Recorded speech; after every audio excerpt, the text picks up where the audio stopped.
Theodore John Kaczynski nació el 22 de mayo de 1942 en Chicago. Por su inteligencia, en el otoño de 1958 entró a Harvard. Los especialistas refutan que esta fase de su vida sería fundamental para convertirse en lo que más adelante el FBI llamaría Unabomber. University and Airline Bomber, bombardero de universidades y aerolíneas. Theodore John Kaczynski era considerado como uno de los terroristas más buscados por el FBI. ¿Qué es lo que convertiría a Theodore Kaczynski en el Unabomber?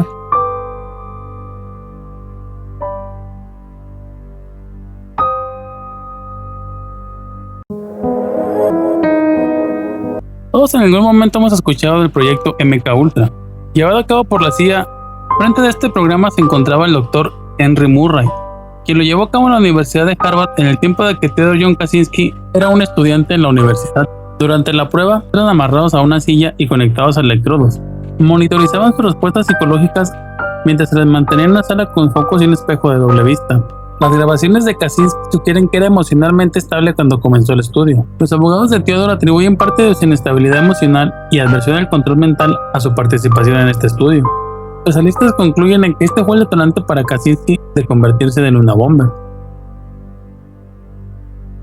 Después de pasar por el programa MKUltra, Theodore John Kaczynski se graduó de la Universidad de Harvard en 1962 y acto seguido se matriculó en la Universidad de Michigan para realizar un máster y un doctorado en matemáticas. Kaczynski logró el puesto de asistente de profesor en la Universidad de Berkeley, pero renunció en 1969 a los 26 años.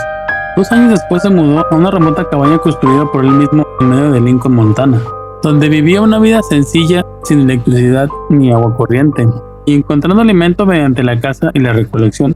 Desde aquí, Theodore John Kaczynski comenzaría su revolución contra la tecnología y la industrialización.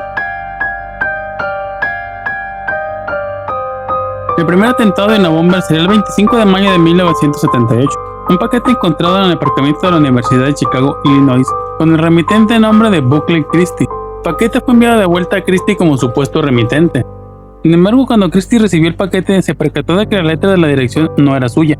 Además, él no había enviado ningún paquete a la Universidad de Chicago. Llamó a Terry Mack, el policía de la universidad, y abrió el paquete, el cual explotó inmediatamente. A pesar de que solo fue levemente herido, su mano izquierda sufrió daños que hicieron necesaria la asistencia médica en el hospital Evanston. Y así comenzaría la revolución de Theodore John Kaczynski. El 9 de mayo de 1979 se enviará otro paquete a la Universidad de Northwestern. Esta vez la víctima sería John Harris, quien declaró que fuera de su oficina había una caja de puros. La recogió con la intención de poner en su interior lápices, pero al abrir la caja no detonaría, solo se vería un destello de luz.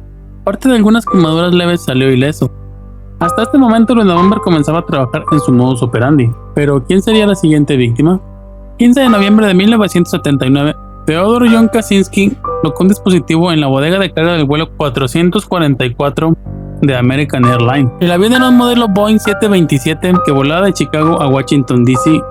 El dispositivo no detonó, solo provocó una gran masa de humo que obligó a los pilotos a aterrizar en el aeropuerto internacional de Dulles. 12 pasajeros fueron tratados por inhalación de humo. Aquí es donde comenzaría el enfrentamiento entre Unabomber y el FBI, porque atentar contra un avión de pasajeros es un delito federal en los Estados Unidos. Este enfrentamiento entre Theodore John Kaczynski y el Buró Federal de Investigación se extendería durante 20 años, y desde este momento sabrían que no se enfrentaban a alguien ordinario. El 18 de junio de 1980, el Unabomber envió otro dispositivo. Esta vez el objetivo sería el presidente de la aerolínea United Airlines, Percy Woods. El dispositivo fue manipulado dentro del libro Ice Brothers de Sloan Wilson, con una nota que decía que era una lectura importante.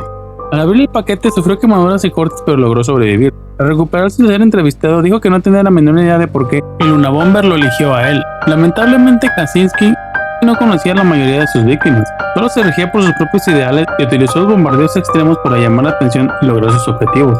Lamentablemente, el Unabomber no se detendría. El 5 de mayo de 1982, el Unabomber volvería a atacar. El objetivo sería el profesor Patrick Fisher de informática de la Universidad de Vanderbilt en Nashville. El paquete llegó a la oficina, pero el profesor no se encontraba. La secretaria Janet Smith se dispuso a abrirlo y el dispositivo detonó. Hiriéndola de gravedad, sería hospitalizada durante 3 semanas. El 2 de julio del mismo año ocurriría otro atentado. Diogenes Angelakos, un pionero en el campo de los microondas y las ondas electromagnéticas, sufrió lesiones en la cara y la mano derecha después de recoger un artículo en la sala común de la facultad de la Universidad de Berkeley. Dentro del paquete se encontró una nota escrita a máquina que decía "Funciona RB", pero esta nota solo sería otra pista falsa de Luna Bomber. El 15 de mayo de 1985, Kaczynski atacaría de nuevo. La víctima sería el estudiante de posgrado John Hauser. Soñaba con ser astronauta, pero antes del atentado realizó un examen en la NASA. Cuando el dispositivo de Kaczynski detonó, perdería 4 dedos y se cortaría una arteria importante en su brazo derecho.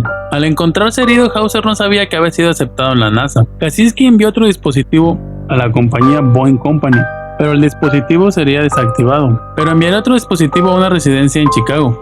Dejó al profesor de psicología James McConnell y al asistente de investigación Niklaus Wino con pérdida temporal de audio con heridas de metralla respectivamente. Hasta este momento el FBI no tenía ninguna pista sobre quién era Luna Bomber. Hasta este instante de los atentados de Luna Bomber, los dispositivos solo habían malherido y mutilado a sus víctimas. La primera víctima mortal de Luna Bomber ocurrió el 10 de diciembre de 1985. Colocaría un dispositivo en el estacionamiento de una tienda de informática en California, donde Hugh Scruton, el propietario, abriría el dispositivo y sería fatal. En este momento, el Luna Bomber recibiría el título de asesino. Conforme aumentaban los atentados, los dispositivos de Kaczynski se volvían cada vez más mortíferos y refinados. Detallado como Experimento 97, escrito en su bitácora del atentado, Kaczynski pensó que era una forma excelente y humana de eliminar a alguien, con la hipótesis de que Scruton jamás sintió nada. Pero la pregunta era, ¿quién sería la siguiente víctima? El 20 de febrero de 1987, Gary Wright, otro propietario de una tienda de informática en el área de Salt Lake City, en Utah, se encontró un artefacto en el estacionamiento y al tratar de moverlo, detonaría. La explosión cortó los nervios del brazo izquierdo y propulsó más de 200 piezas de metralla en su cuerpo. En este atentado, Luna Bomber cometería un pequeño gran error, o así lo haría ver. Kaczynski fue visto mientras colocaba la bomba de Salt Lake City. Esto condujo al ya mítico retrato robot de Luna Bomber, como un hombre encapuchado con bigote y gafas de sol de aviador. Pero después de este atentado ya no ocurriría ningún otro. Durante 6 años no se sabría nada de Luna Bomber. El último atentado de Luna Bomber sería el 20 de febrero de 1987. Durante 6 años no se sabría nada de él. Hasta el 22 de junio de 1993, Kaczynski enviaría otro dispositivo. Esta vez la víctima sería el genetista e investigador de síndrome de Down, Charles Epstein, que tras abrir el correo en el comedor de su casa, el dispositivo detonaría, perdiendo 3 dedos, parte de su audición. El 24 de junio de 1993, 2 días después, Kaczynski enviaría otro dispositivo, esta vez a David Gallern, profesor de informática de la Universidad de Yale. Al detonar el dispositivo, perdía la vista de un ojo, la audición de un oído y parte del brazo, y así es como Luna Bomber volvería a atacar. El 10 de diciembre de 1994, Luna Bomber envió un paquete a Thomas Moser, ejecutivo de la firma de comunicaciones y relaciones públicas Burson Marsteller. Murió al abrir el paquete de Luna Bomber. En una carta al New York Times, Kaczynski dijo que hizo estallar a Thomas Moser porque ayudó a limpiar la imagen pública de Exxon Valdez después del derrame de petróleo de 1989. Después de este atentado, el Luna Bomber atacaría solo una vez más, pero ¿quién sería la siguiente víctima? El último atentado de Luna Bomber será el 24 de abril de 1995. Gilbert Brent Murray, presidente del grupo de cabildeo de la industria maderera de la Asociación Forestal de California, recibió un paquete en su oficina dirigido al presidente anterior, William Dennison, quien al abrir el paquete sería la última víctima mortal de Luna Bomber. En una carta posterior, Kaczynski dijo que este paquete iba dirigido al presidente anterior. Lamentablemente, él no sabía que se había jubilado. Este sería el último atentado de Luna Bomber, pero después de esto pediría una tregua. ¿Pero para qué? El último atentado de Luna Bomber será el 24 de abril de 1995. En junio del mismo año, envió un escrito de 35,000 palabras titulado La sociedad industrial y su futuro. Los enviaría a los periódicos The Washington Post y The New York Times.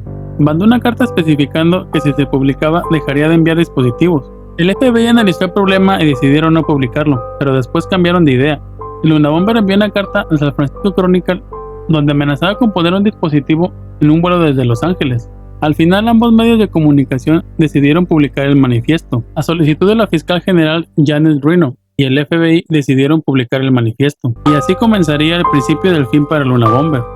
El 19 de septiembre de 1995, Luna Bomber envió un escrito de 35,000 palabras a los periódicos The Washington Post y The New York Times. El FBI lo llamaría el manifiesto de Luna Bomber. Este sería un error fatal para el Unabomber. En publicar el manifiesto, el FBI esperaba que alguien conociera la filosofía del Unabomber. Recibieron miles de llamadas de personas que creían conocer el Unabomber. La primera persona en identificar la filosofía del Unabomber fue la profesora Linda Patrick, quien era la esposa del hermano del Unabomber, David Kaczynski, quien reconoció las palabras de su hermano por una frase clave, que decía: no puedes comerte la tarta y seguir teniéndola. Y así es como comenzaría el final de Theodore John Kaczynski. El 19 de septiembre de 1995, el manifiesto del Unabomber sería publicado. David Kaczynski reconoció la filosofía de su hermano Ted en el manifiesto del Unabomber. David Kaczynski se contactó con el FBI y les entregó cartas escritas por Ted para que las analizaran. El criminólogo James Fitzgerald analizó las cartas de Ted y las comparó con el manifiesto, y al igual que en el ADN no existen dos secuencias iguales, en la grafía no hay dos letras iguales, llegando a la conclusión de que Ted Kaczynski y el Unabomber eran la misma persona. Y así es como 17 años después el FBI sabría quién era el Unabomber. Tras él se encontraba un genio matemático llamado Theodore John Kaczynski, y así es como comenzaría el asedio para detener al Unabomber en los bosques de Montana. Theodore John Kaczynski sería detenido el 3 de abril de 1996. Fue arrestado en su cabaña de los bosques de Montana. Para llevar a cabo el arresto, el FBI le pidió ayuda al guardabosques local, el cual conocía a Kaczynski. Se acercaron a la cabaña con la excusa de preguntar por una localización cerca de la propiedad de Ted. Kaczynski salió de su cabaña y el guardabosques le comentó que si los podría acompañar. Contesta que sí, pero que tiene que sacar algo de su cabaña. Cuando intenta volver, el guardabosques lo jala del brazo para que no vuelva a entrar. Y así es como sería capturado el Unabomber. Pero el FBI tenía un problema, solo tenían las pruebas de escritura para poder enjuiciar a Ted. Solo les quedaba revisar la cabaña para poder encontrar pruebas físicas, pero ¿qué es lo que encontrarían? El 3 de abril de 1996, el Unabomber sería detenido en los bosques de Montana, pero el FBI solo tenía las pruebas de escritura, las cuales por sí solas no servían para detener al Unabomber. Se necesitaban pruebas físicas o materiales para llevarlo a juicio. Tardarían mucho tiempo en registrar la cabaña del Unabomber, porque sería registrada con robots, al no saber qué es lo que se encontraba dentro. Después de terminar el registro, encontraron los materiales para preparar los dispositivos enviados, además de manuales para la manufactura y 2 dispositivos para ser enviados. Esto era suficiente para llevar a Unabomber a juicio por terrorismo y asesinato, y así es como comenzaría el juicio contra Theodore Kaczynski. Theodore John Kaczynski será sentenciado a 8 cadenas perpetuas sin posibilidad de libertad condicional. Hasta el final de su ola de atentados, desde 1978 hasta 1995, asesinó a 3 personas e hirió a 23 más. Sería encarcelado en la prisión de ultramáxima seguridad, situada en el condado de Fairmont, en Colorado. La vida de Theodore John Kaczynski, el llamado Unabomber por el FBI, se extinguiría el 10 de junio de 2023 a los 81 años en el Centro Médico de la Prisión Federal de Burnett, Carolina del Norte. Y así terminaba la vida del terrorista más buscado por el FBI durante 17 años. Ignorantia ad sapientiam, ex luce ad tenebras.